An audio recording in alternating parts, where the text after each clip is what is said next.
Jésus-Christ avait décidé de donner le salut aux païens. Et je vais vous montrer deux versets bibliques qui montrent cela. Le premier verset biblique, c'est dans Matthieu 21, le verset 43. La Bible dit, c'est pourquoi je vous l'ai dit, le royaume de Dieu vous sera enlevé et sera donné à une nation qui en rendra le fruit. Quelle est la nation qui a été donnée pour en rendre le fruit? C'était le Rome. Dieu a décidé d'enlever le salut aux enfants d'Israël qui avaient bafoué cela et il a donné ça aux Romains. Les Romains, eux aussi, ils ont bafoué. Dieu ne s'est pas limité. Il a dit que non, vous avez usé de mauvaises choses. Il a pris ce qu'il les avait donné, il a remis aux Américains. Aujourd'hui,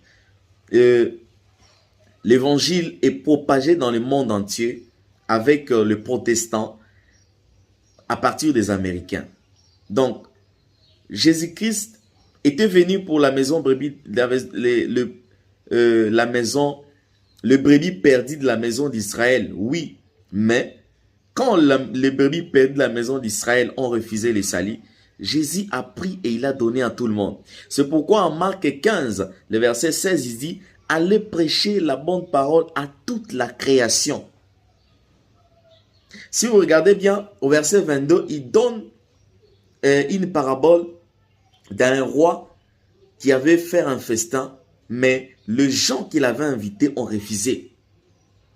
C'est au verset 9, 22, 9 qui est important. Il dit, allez donc dans les carrefours et appelez au nom tous ceux que vous trouverez. Donc, ils ont appelé tout le monde pour les noces, pour la fête.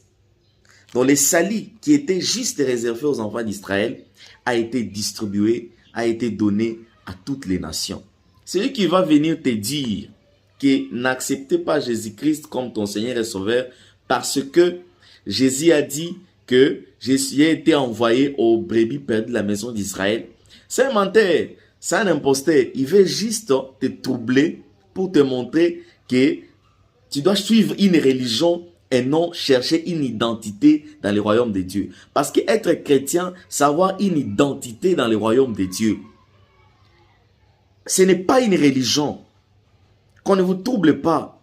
Le christianisme n'est pas une religion. C'est une identité. C'est une vie nouvelle que nous avons eue, à part cette vie du péché qu'on a eu à en avoir avant. Soyez bénis. Toi qui n'as pas encore reçu Jésus-Christ, reçois Jésus-Christ comme Seigneur et Sauveur.